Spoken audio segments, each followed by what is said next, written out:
Greetings gamers! Well, we're into day 4 after 3 full days of non-gaming. I'm happy to report that there have been no side effects, although in a spirit of full disclosure I should point out I woke up a bit late this morning because I had difficulty getting to sleep. This, however, is down to the temperature being a little bit erratic last night where I live.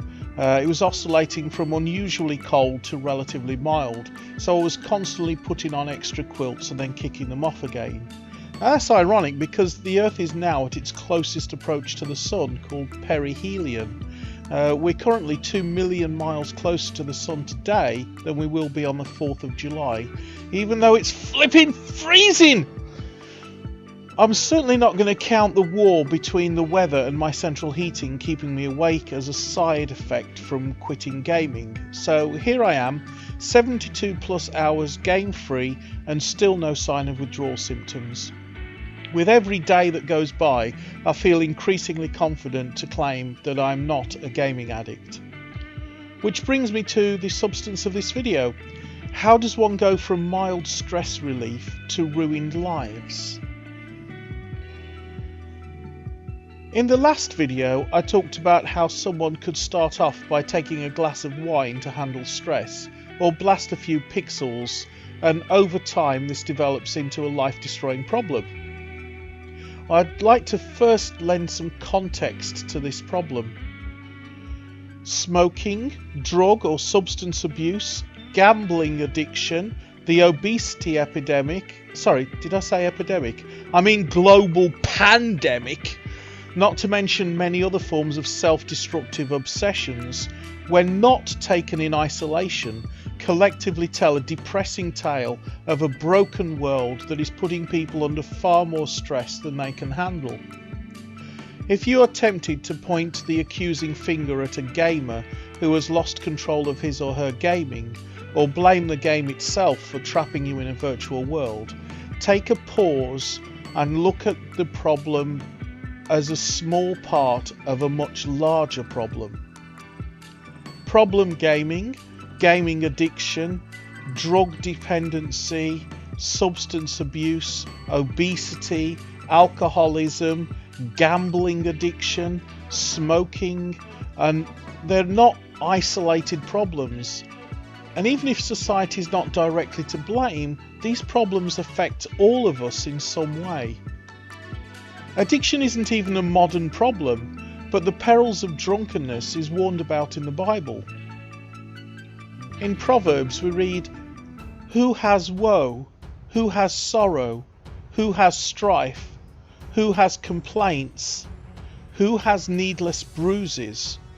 Who has bloodshot eyes? Those who linger over wine, who go to sample bowls of mixed wine. Do not gaze at wine when it is red, when it sparkles in the cup, when it goes down smoothly. In the end it bites like a snake and poisons like a viper. Your eyes will see strange sights, and your mind will imagine confusing things. You will be like one sleeping on the high seas, lying on top of the rigging. They hit me, you will say, but I'm not hurt. They beat me, but I don't feel it. When will I wake up so that I can find another drink?" Herodotus describes drug use from Book 4 of the Histories. The Scythians, as I said, take some of this hemp seed and, creeping under the felt coverings, throw it upon the red-hot stones. Immediately it smokes and gives out such a vapour as no Grecian vapour bath can exceed. The Scyths delight, shout for joy, and this vapour serves them instead of a water bath, for they never by any chance wash their bodies with water. And who can forget the allusion to drug abuse in Homer's Odyssey? I should point out that prehistoric evidence, which may be more open to interpretation, seems to imply that drug use predates human history, and studies of animal behaviour suggest that drug abuse and related addiction is not necessarily exclusive to human beings. I point these things out to underline the fact that addiction is not a modern problem, and not necessarily even a human-only problem. It is, however, far more of a problem in modern times than it has been in any previous century, but I think that's simply because there are more people alive today than there has been in any previous time period. Gaming disorder, then, is just the latest in a very long string of mental health problems society has been plagued with throughout history. This isn't a problem that just came out of nowhere. If video games never existed, those that do exhibit problem gamings would have found some other means of avoiding a painful reality that they just couldn't face. Pointing the finger of blame, then, helps nobody. It doesn't help the gamer who is lost in the land of the Lotus Eaters, and it doesn't offer any solution to the worried and neglected friends and family members.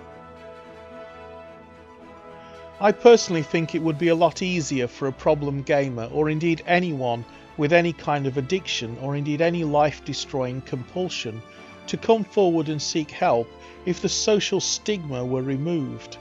It's not a sign of weakness if someone who has a deep cut starts bleeding. Why then is it a sign of weakness if unbearable emotional pain causes a person to seek help? If you feel that you might have a problem with excessive gaming and are worried you might be developing an addiction, why not follow along and try out this simple test going game-free for a month?